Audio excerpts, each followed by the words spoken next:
성도 여러분 안녕하십니까? 오늘 월요일입니다. 이제 새해 두 번째 주간을 지나고 있죠. 이 주간에 또 함께 하실 하나님을 기대하면서 오늘 가정 예배를 시작합니다. 다 같이 찬양합니다.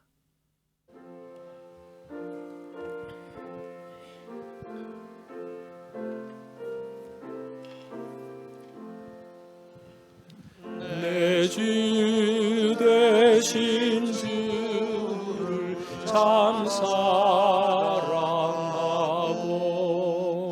꼭 그에게 죄를 각오합니다. 그 은혜를 주신 내 예수시니 이전보다 더욱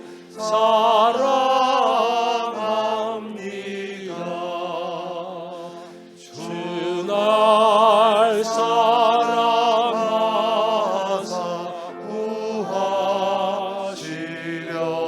구하시려고 저 십자가 고난 당하셨도다. 그가 시간 쓰신 내 주 배우니 이전보다 더욱 사랑합니다. 내 평생에 힘쓴 그 큰 의무는 주 예수의 덕을 늘 기림이라. 숨질 때에 가지 내 할 말씀은 이전보다 더욱 사랑합니다.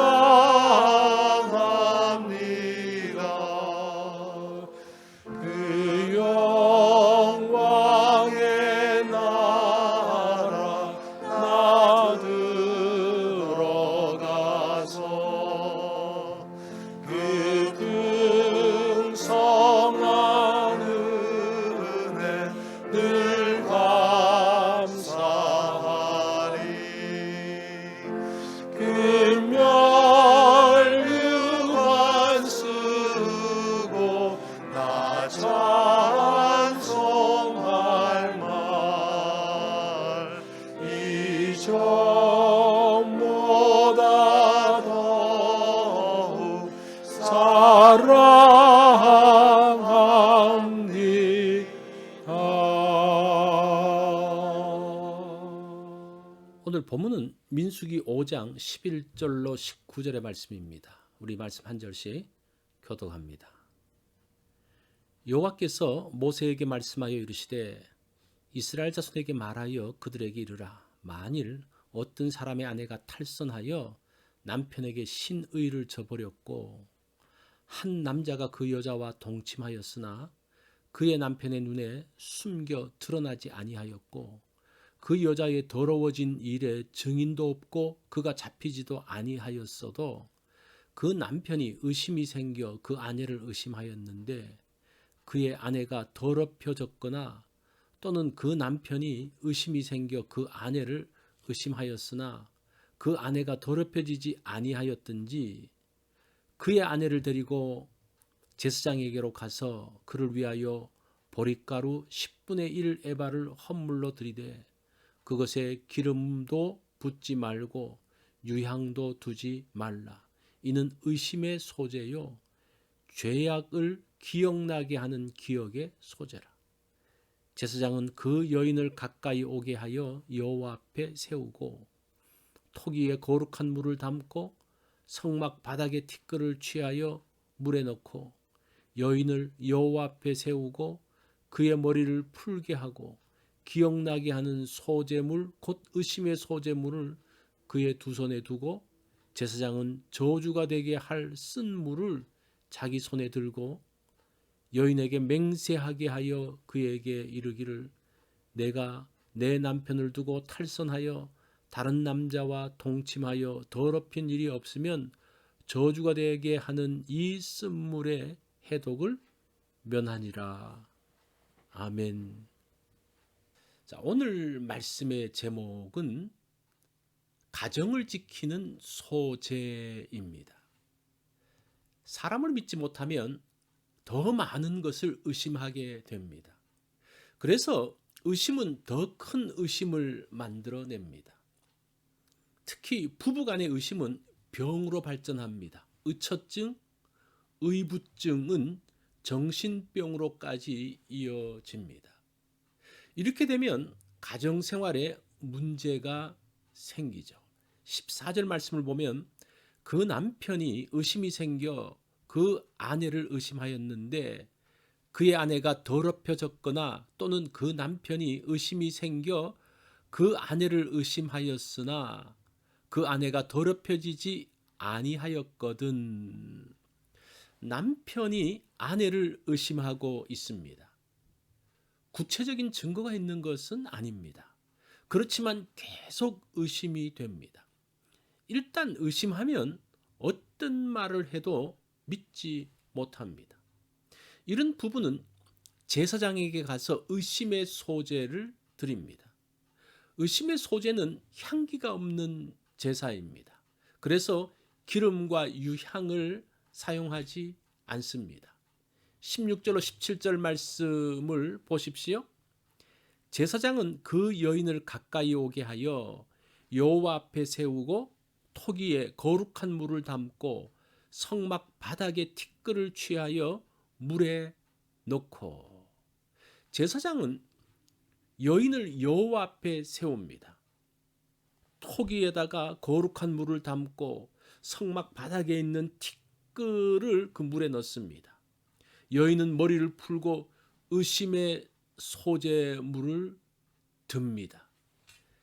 제사장은 저주케 하는 쓴물을 들고 있습니다. 제사장은 여인에게 부정했을 때의 저주의 말을 합니다. 그것을 두루마리에 써서 마실 물에 담급니다. 여인으로 그 물을 마시게 합니다.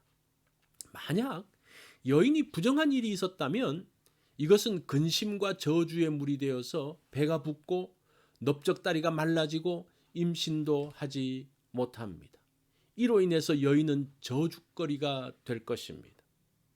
그런데 여인이 부정한 일이 없었으면 아무런 해를 받지 않게 됩니다. 이것으로 여인은 명예를 회복하게 됩니다. 이런 일은 현대사회에서는 용납되기 어렵습니다. 여성의 인권이 보장되지 않는 고대 사회에서는 이런 방법이 여성을 보호하는 길이라는 겁니다.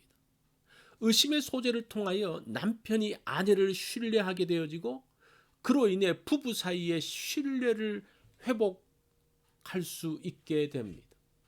의처증은 심각한 병입니다. 이 문제가 해결되지 않으면 부부는 심각한 상처를 주고받게 됩니다. 파괴적인 관계로 발전되는 것을 막는 길이 하나님 앞에서 의심의 소재를 드리는 것입니다. 아내가 부정하지 않은 것이 밝혀져도 의심을 한 남편은 벌을 받지 않습니다. 의심으로 아내를 괴롭히거나 해하지 않고 이 문제를 하나님께 가지고 왔기 때문입니다. 하나님은 이스라엘 가정의 순결을 원하십니다. 의심의 소재를 허락하시어 가정 공동체를 지키기 원하십니다. 부부 사이에 순결함의 문제가 있을 때에 하나님 앞에 나아가야 합니다. 세상의 잣대나 자신의 기준이 아닌 하나님의 기준 앞에 서야 합니다. 하나님의 판단이 무엇인지 들어야 합니다. 하나님은 부정한 자를 저주하십니다. 성적 부정에 대해서 엄청 엄격하게 다루십니다. 그렇게 하나님 백성의 가정을 지켜 나가십니다. 부부의 순결함이 지켜지기 원합니다. 정결한 가정이 얼마나 복된지 알기 원합니다. 이런 문제를 주님께 가지고 나아가기 원합니다. 가정의 순결함은 지켜져야 합니다. 순결하지 못한 가정은 심각한 문제로 발전하게 됩니다. 부부가 신뢰하고 사랑할 때에 가정은 천국이 됩니다. 자녀들도 안식을 누립니다. 오늘 부부 사이에 신뢰를 만드는 말을 하기 원합니다. 오늘 우리가 이 말씀을 통해서 가정을 향한 하나님의 마음을 아는, 그리고 우리 가정을 복되게 세워나가는 그러한 날이 되기를 바랍니다.